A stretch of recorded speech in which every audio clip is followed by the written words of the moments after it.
Welcome to the 2023 Coaching Summit. This Coaching Summit is brought to you by us, Zoe Hawkins and Joe Wheatley from Inga Company, a global coaching training organisation. It is our mission to make coaching as accessible as possible to as many people as possible, and this Coaching Summit is one of the ways in which we do that. If you'd like to connect with us outside of this summit, then please follow us on Instagram, connect with us on LinkedIn, or join our Facebook group, The Coaching Crowd. We encourage you to share your learnings from these sessions and tag us in our social channels so we can share in the learning with you. But for now, sit back and enjoy the session. We can't wait to hear what you think.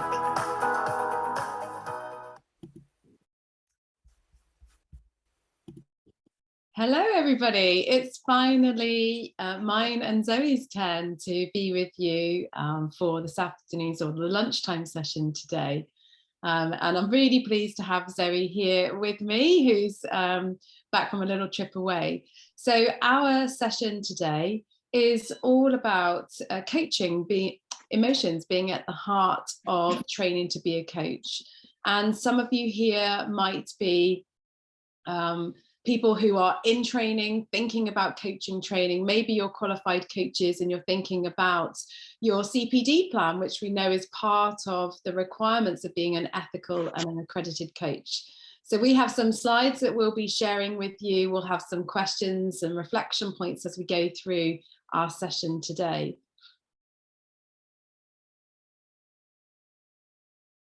So absolutely. Oh, hang on, we're not at the beginning. That's a good start, isn't it? Skip back to the front.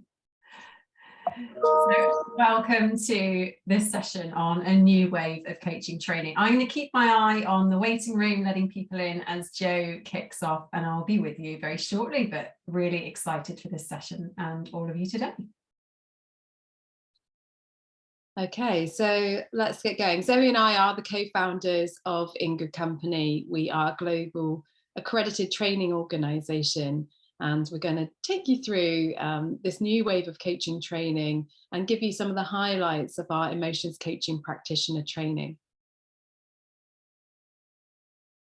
So before we start today, we invite you to connect with your reason for being here in this session. And we think that there's probably a few reasons that brought you here. You might be a coach or a leader that are curious about how do you support people with their emotions. I've always been fascinated by human behaviour and emotions, the reasons I think and feel and act the way that I do. I've been fascinated by other people's reactions and the way that they process things. And that's what brought me into coaching originally. You might be here because you love learning and being at the cutting edge of coaching.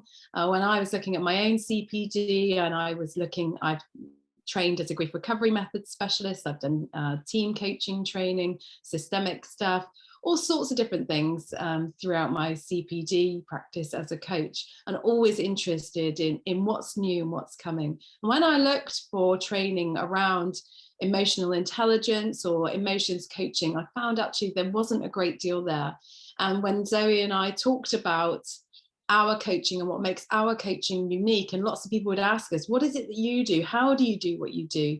We decided to deconstruct the way that we approach coaching, and that really is what underpins the foundations of our emotions coaching practitioner training. You may be here because you find you're a coach or a leader, and you find that people often share their emotions with you.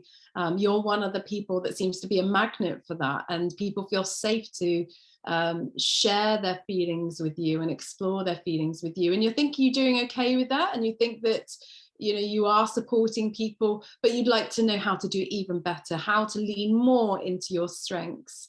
Maybe you're here because you're uncomfortable or uncertain about when emotions come into a conversation or a coaching space, and you want to be able to move beyond this, and you're curious about your own relationship to your emotions and recognize that that has an impact on the container that you're able to create in your coaching.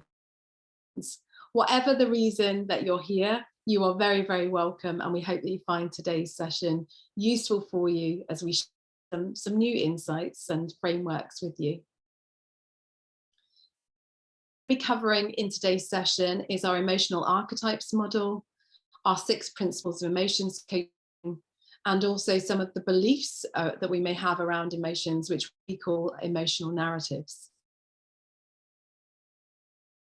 So it feels fitting to start today's session to invite you to take a look at the jelly baby tree that you can see on the left of this slide. You'll see a range of jelly baby icons with numbers attached to them. And on the right hand side, you'll see an emotions or a feeling wheel. And if you Google those, you'll find all sorts of different variations of it. This is ours. And they all tend to be derived from Robert Plutchnik's work.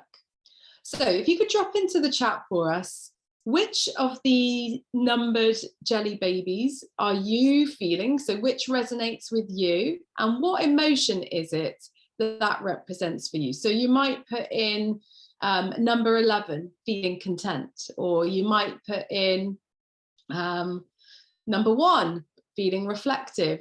We'd love to hear how you're feeling as you arrive in the session with us today.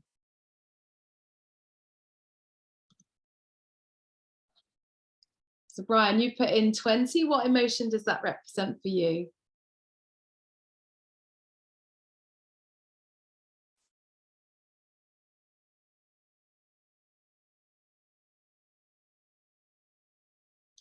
So Kate, you're feeling number 10. You're feeling optimistic. I can see lots coming through now.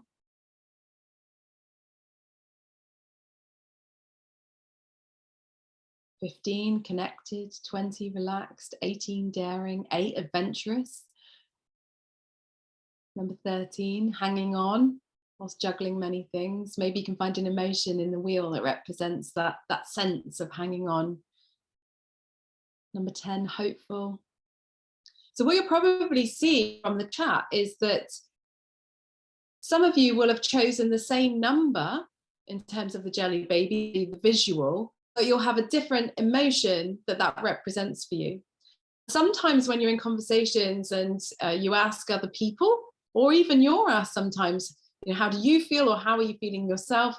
Often people will answer with what they're thinking rather than what they're feeling. And it's really important as coaches that we're able to identify the difference in the language that people use.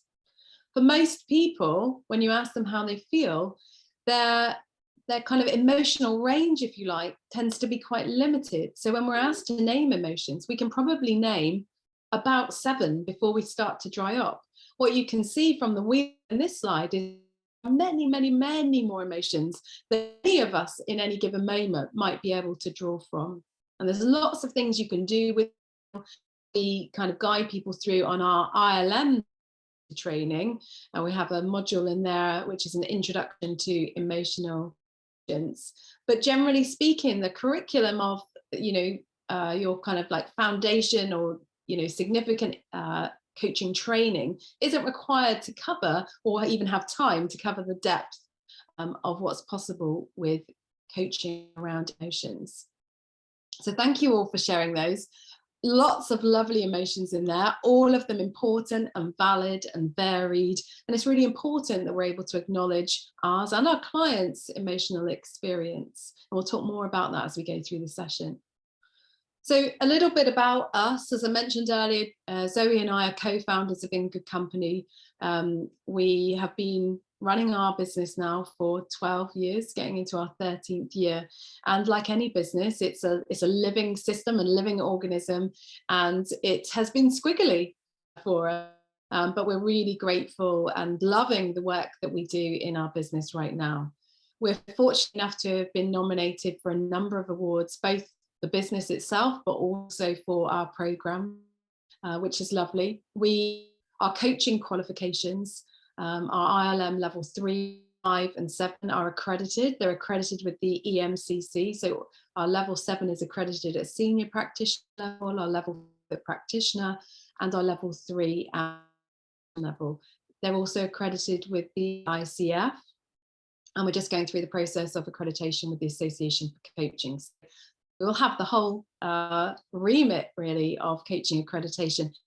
It's important to us because we want people to know and have the confidence that when training with us, the training is rigorous, it's in depth, and it has been interrogated by bodies.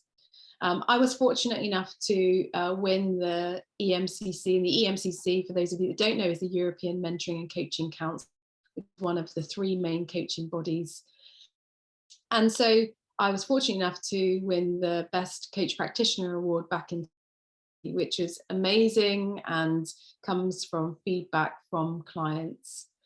Many of you I know are familiar with our podcast, the Coaching Crowd podcast. It's bite-sized, about 20-minute podcast that we release first thing on a Monday morning every week. And we come to our Coaching Crowd Facebook group, which is a free group for those that are interested in coaching or are coaching. We're always asking for, what would you like us to cover?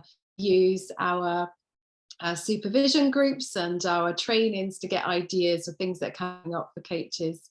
Thank you, Petrina. We love making them for you. We love the feedback. It really is motivation when we sit down to batch record, which we're doing again tomorrow. So any ideas for podcasts that any of you have that you want us to record, drop those into the chat, because we'll use those for inspiration tomorrow.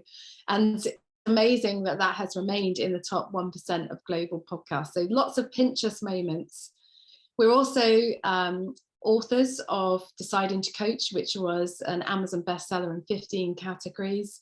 And we love seeing the book, fly out and getting feedback on the book.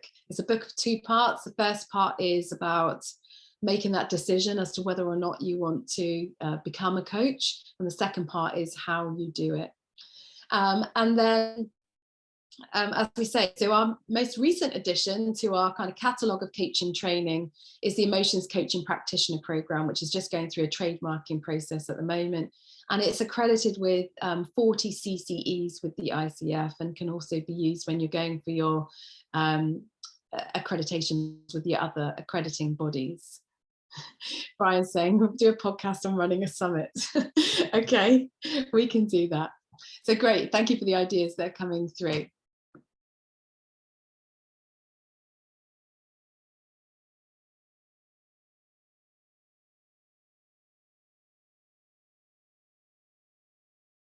So Zoe, over to your bit. Yes, and apologies to that. I was trying to get myself off mute, but couldn't find it on my screen. So I'm going to share with you some content from our emotions coaching training. And we believe this is really the new wave of coaching training. So emotions really being at the heart of all coaching.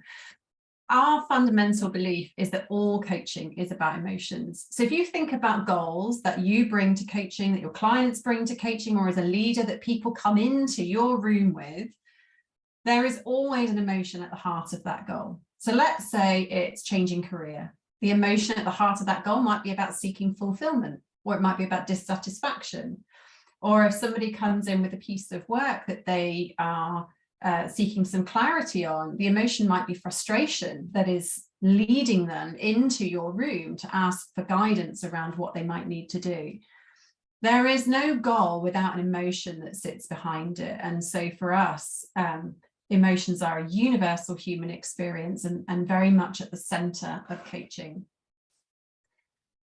And for us, emotions is also about and emotions coaching is about being able to fully invite your client into the coaching space and explore the full range of their emotions, to be able to align their emotions with their thoughts and their actions, and to get in contact with the wisdom that exists within emotions, because there is a lot of wisdom that exists within emotions.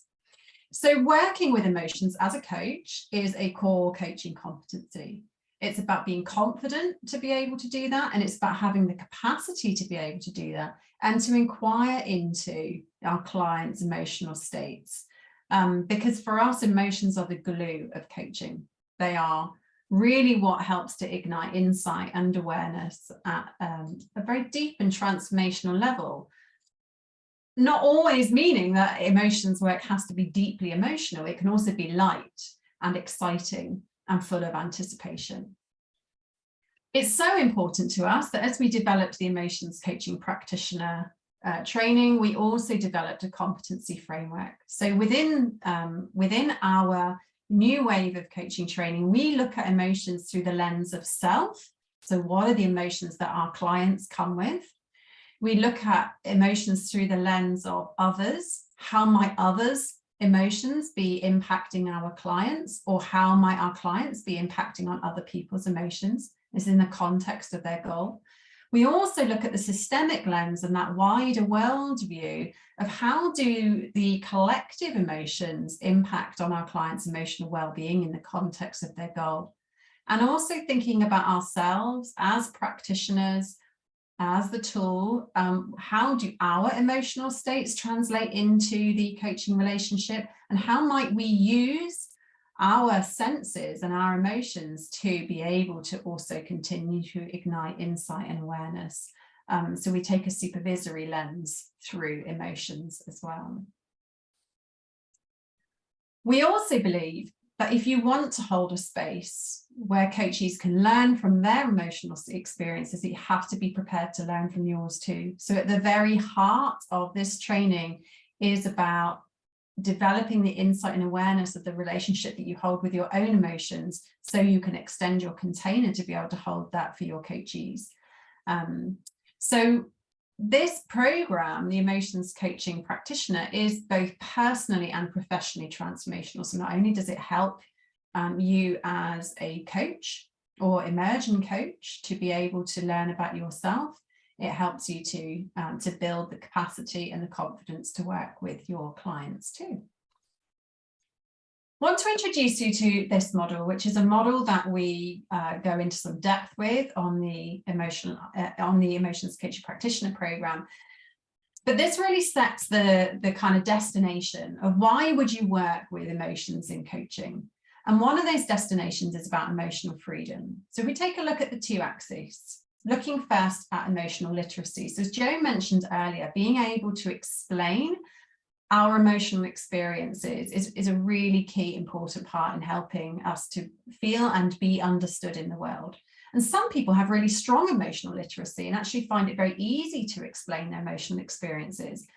But many people will find that they simply don't have the ability or vocabulary to be able to describe the emotional experiences they're having.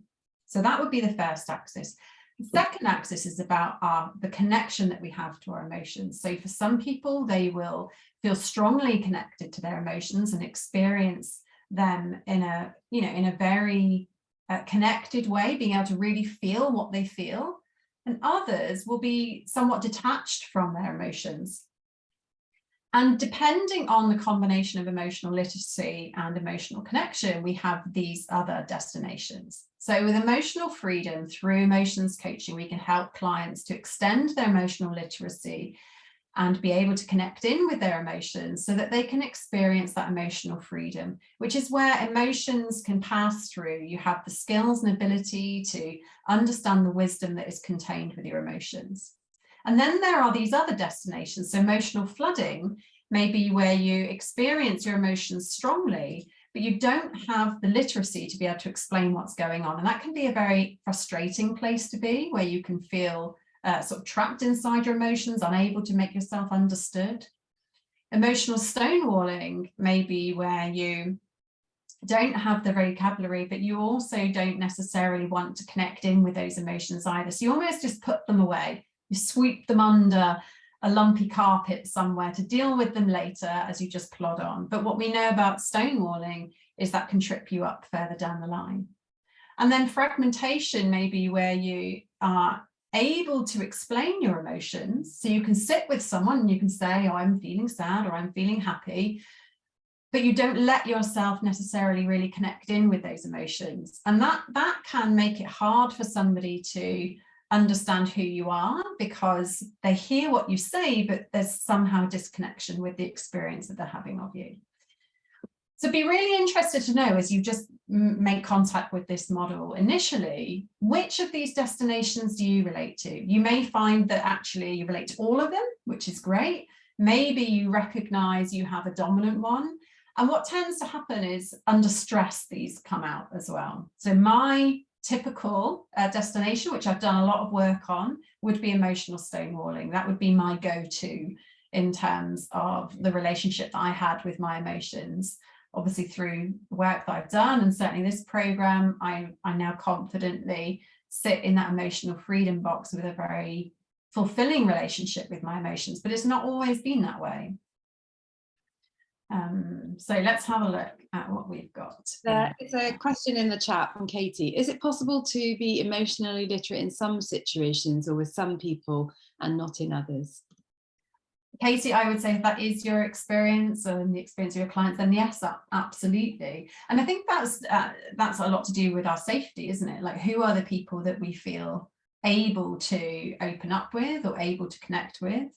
And the literacy is probably maybe more of a skill that you would leverage.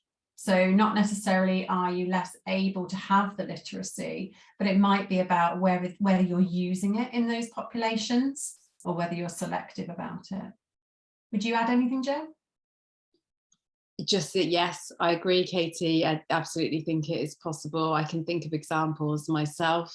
And as Zoe was talking about, I think it depends on how resourced we are at the time and lots of other, you know, systemic things that can influence our experience. And I'm somebody that that would have identified as being my default place under stress would be, or the fear, if you like, would be of emotional flooding.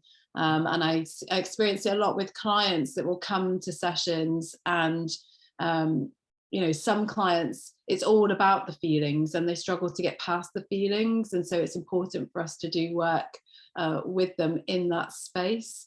So, and other people in the chat are also saying, yes, depends on who I'm speaking and being with. So yes, absolutely. And coaching is very much about raising awareness. And so whilst Zoe and I are theorists, we like models, we find that models can help to simplify complex experiences and things.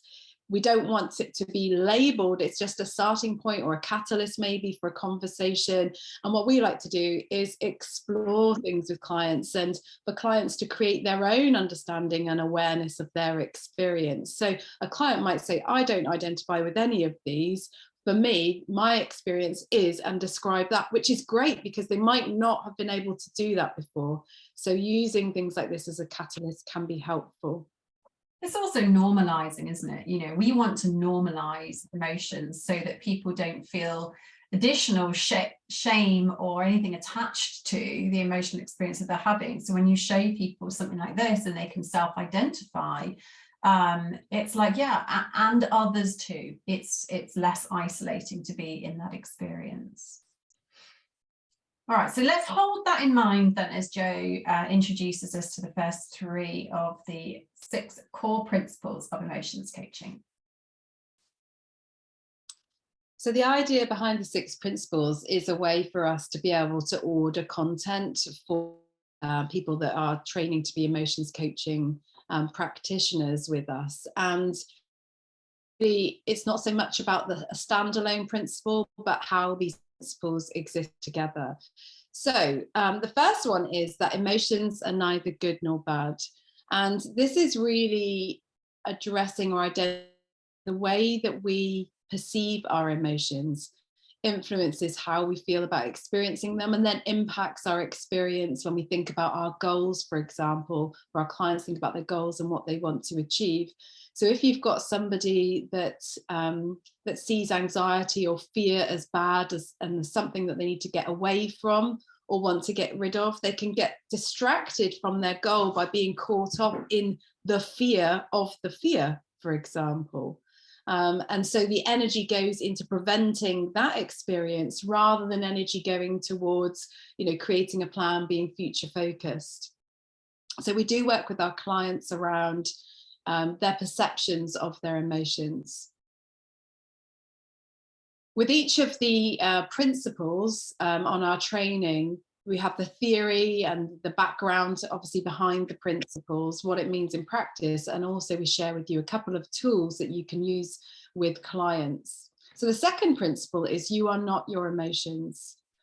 And what we hear and have heard over the years from coaching clients is people describing themselves as the emotion itself. So the example in this slide is, you know, I'm just so angry, or, you know, I am really, really sad, or, you know, they're over-identifying with an emotion. And so they start to embody their emotional response.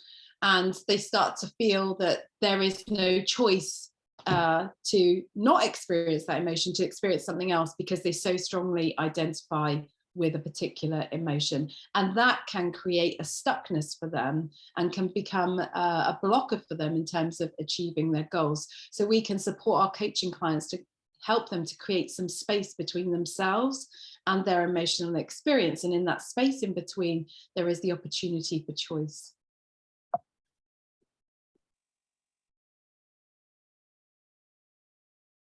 So the third principle is that emotions are unmet needs. And so we think about emotions as being information. So emotions are neither good nor bad. So whatever the emotion is, it gives us information, or gives our clients information. We encourage them to explore what would be possible if they were to try on these principles or these beliefs, and that they are not their emotions. Then when it comes to emotions are unmet needs, this is where that link to values can come in. So traditionally in coaching training, you're taught about 3 pillars of coaching: values, beliefs, and goals. We think there's a 4th pillar, which are emotions. So when you experience an emotion, you might think about that as a signal that one of your needs is either being met or unmet. So in this example, if you are feeling frustration, it may be, if you just stop and think, right, what am I feeling? First, able to identify that, or support your clients to identify what are they feeling, and then asking them, what is the need that sits behind that feeling? So the example here is, if someone's feeling frustrated, it might be that they have a need for clarity.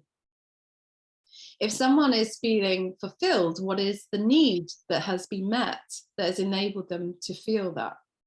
And so there's a learning process there around not only identifying what emotion we're feeling, but what is the need behind it. And that can be really liberating for clients and just help to give them a new perspective on their relationship with their emotions.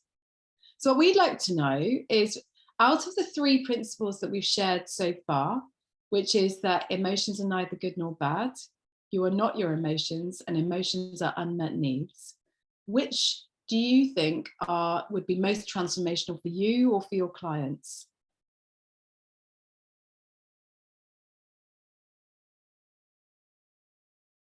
So there's a lot of love for the 3rd principle, which is that emotions are unmet needs.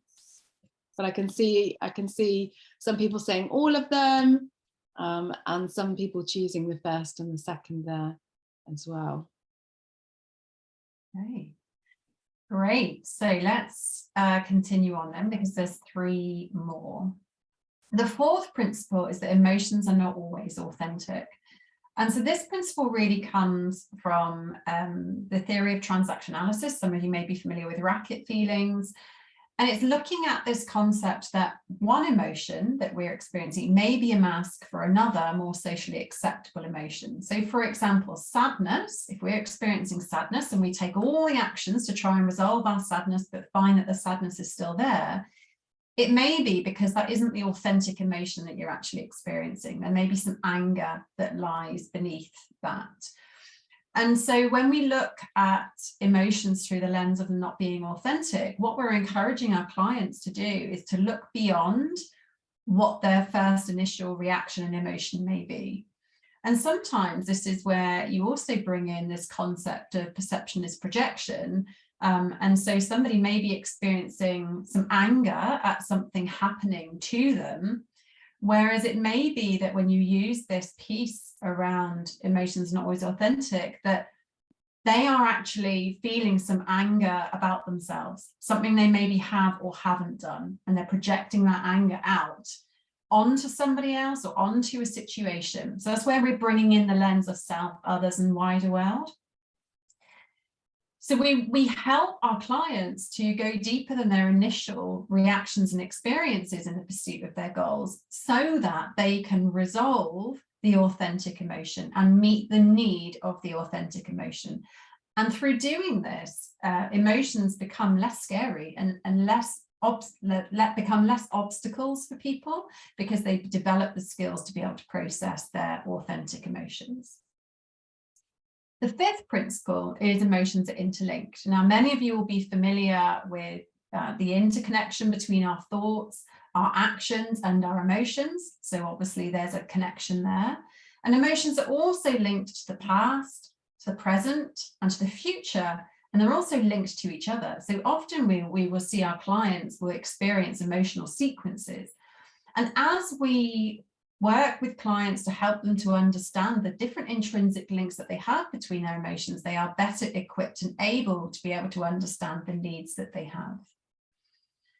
So that's number 5. And number 6 is we can choose our emotions. And this can often be a more challenging principle to get your head around because it doesn't feel always that you can choose your emotions. We have this standing point that you cannot be made to feel something. And on our coaching training, many of our learners will have been challenged time and time again on the language that they use. It's a very common question. How did that make you feel? The way that we experience emotions is through the way that we process an external event. So we push those external events through our values, our beliefs, our attitudes, our belief system.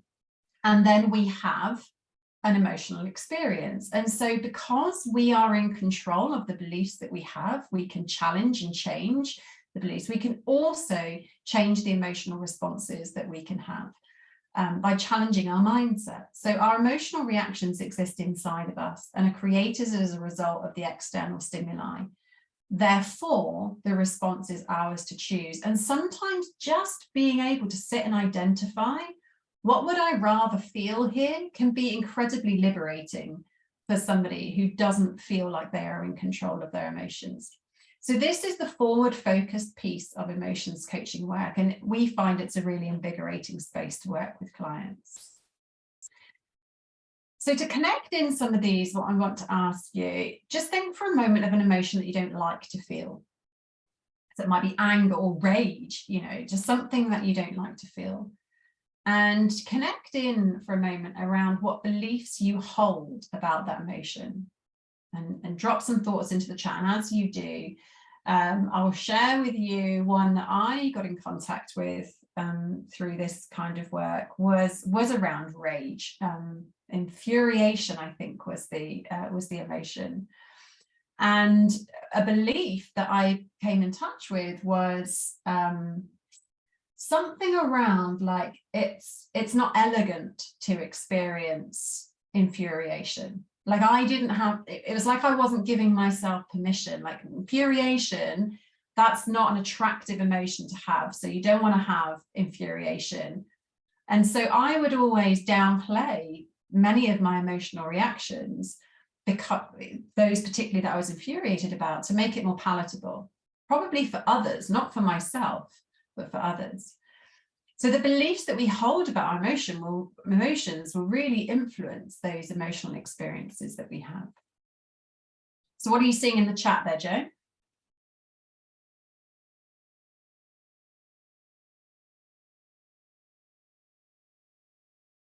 So let's have a look. We've got fear, makes me look irrational. Yeah. Embarrassment, I feel judged and uncredible. Yeah, so something there about credibility. Anger, I'm not an angry person. I can't express anger well. Yeah, another one for anger. Am I not good enough doing what I'm doing and the hard work that I input?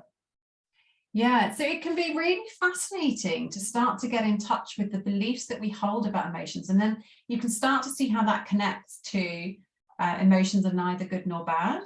So it's the beliefs that we hold about our emotions that make an emotion experienced as good or bad, which means that if we can change our beliefs, we can change the emotional experiences. And we're just going to walk you through a very brief activity to sort of bring some of that to life now. So encourage you to get into contact with a goal that is important for you and that is also stretching. And I ran this through with my sister on the plane recently. I was talking to her about becoming the CEO of her organization. So think of a goal that is stretching and important for you right now. And as you think of that goal, I'm going to introduce you to what we call emotional narratives. So these are really common beliefs that people hold about their emotions. We find they are universal. They probably exist within all of us to some degree, but you're likely to have a dominant one or two that crop up for you, or certain situations that invoke a particular emotional narrative. And these are disempowering emotional narratives. They limit us in some way.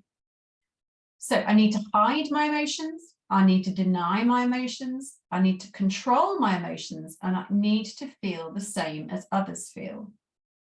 So in the context of your goal that you have in mind, I want you to think about which of these emotional narratives comes up for you. So I need to hide my emotions, I need to deny my emotions, control my emotions, or feel the same as others do. And feel free to drop that into the chat if that would be helpful for you. So we've got, Carmel there sharing that she needs to deny hers.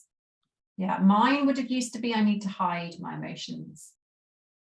That was that's been my journey through emotions coaching.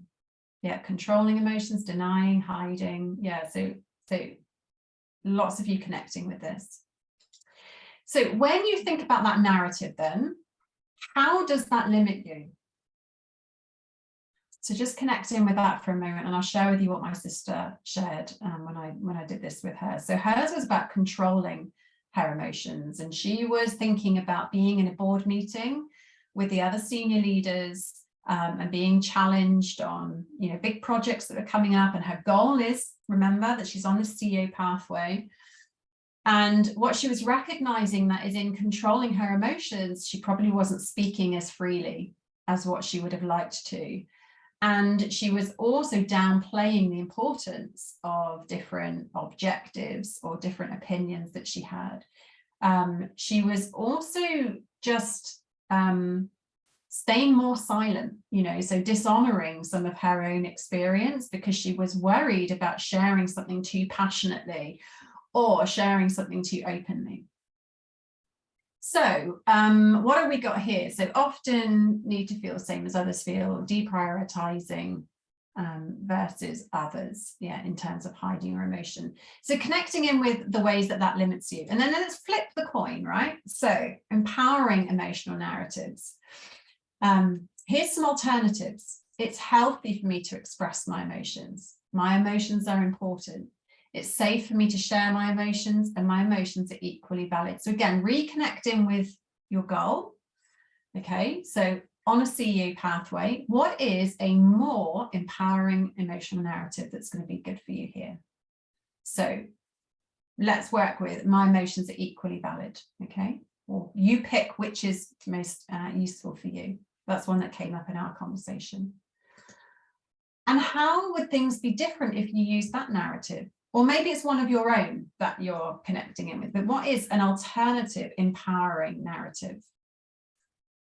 And how would things be different if you're using that narrative? And in the story that I was sharing, it was connecting in with, well, actually, if my emotions are equally valid, then I'm going to be sharing my thoughts and opinions with confidence.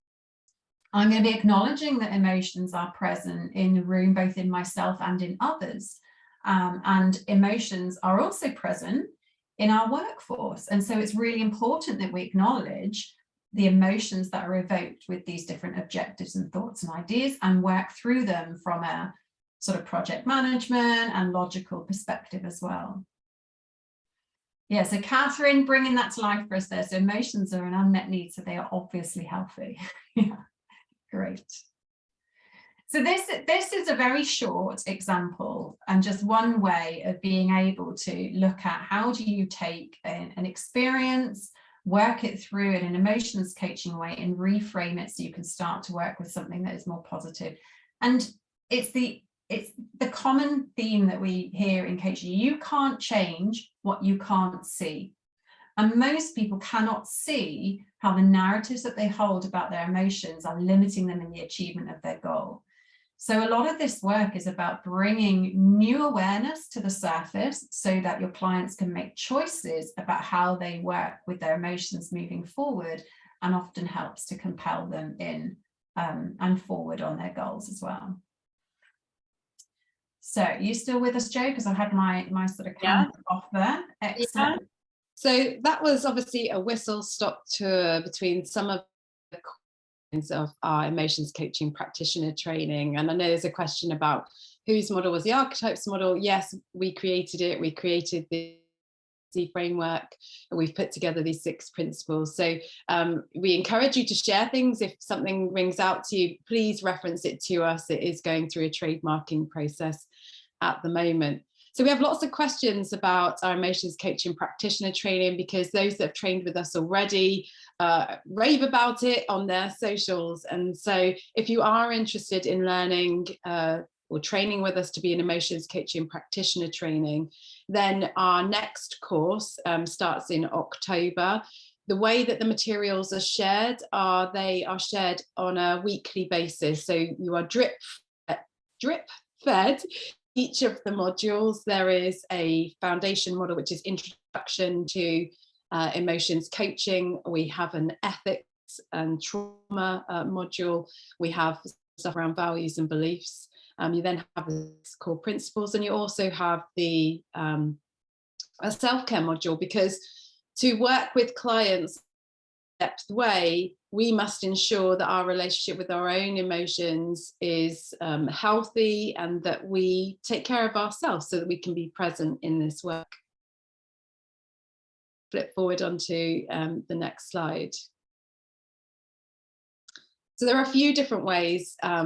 You might have already done your initial coaching training, and you might be thinking about it as, yep, Jess, we can't wait for you to join us.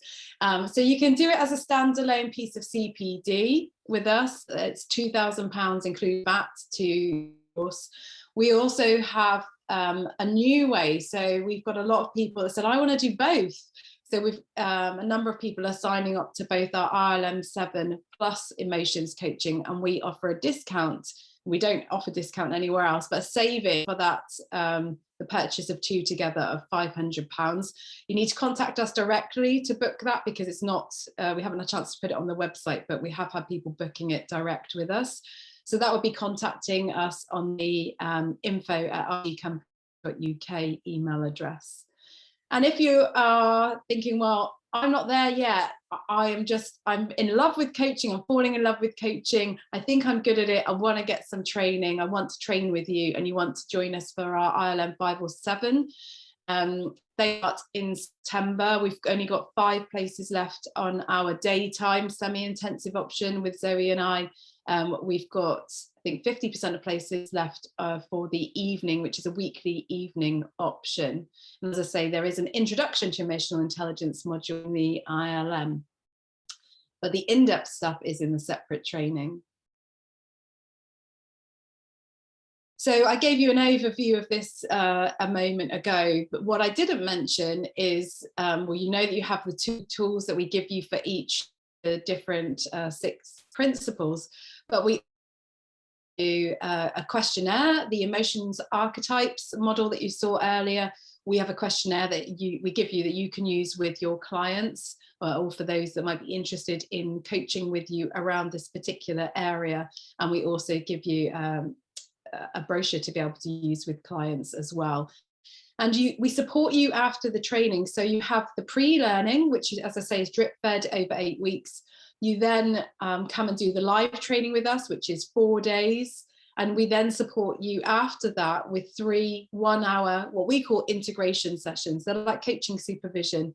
They're a place to share successes, share challenges, and really go even deeper into it. And you have to incorporate this work into your coaching practice, so into 12 hours of coaching practice, and then you submit a reflective piece to us. It's all on our online learning platform, and we support you every step of the way. It's facilitated by myself and Zoe, and it really is, it's our baby. It's what we are so passionate about, and we see it makes such a difference for our clients. So a couple of very quick questions in the chat. If you're in the Facebook pop-up group, and stay tuned to your emails, we're releasing some details of a Q&A. So if you've got more questions, you can join us at the live Q&A over the next coming days. But the costs include VAT on those. The emotions coaching practitioner training is virtual, same with our live coaching training, that's virtual as well. It can't be funded through the apprenticeship levy, although we are hoping to become an apprenticeship provider. We are waiting for the register to open when we can register ourselves.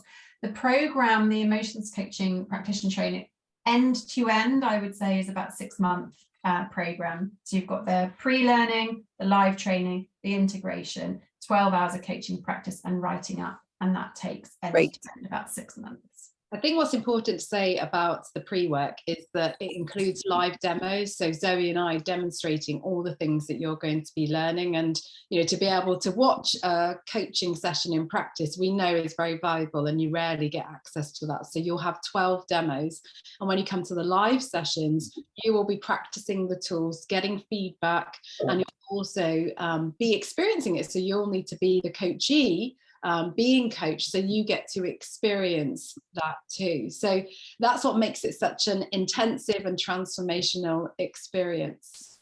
So we do have a Q&A on this. We've got a Q&A on our ILM training, which is 12:30 tomorrow, and we have a Q&A on our emotions coaching practitioner training. So if anything hasn't been answered for you, or you have any questions, feel free to join us for that. Thank you so much for joining us today. We hope we've given you some insight into this world of emotions, enough that you can go and have the confidence to just inquire, how are you feeling today? How are you feeling about your goal? And start to really bring emotions into the forefront of your coaching and your leadership. So thank you everyone for being here with us today. We're going to end the session now, but we hope that you'll join us for the next session with Joanna, who's doing a live demo. All right. See you soon.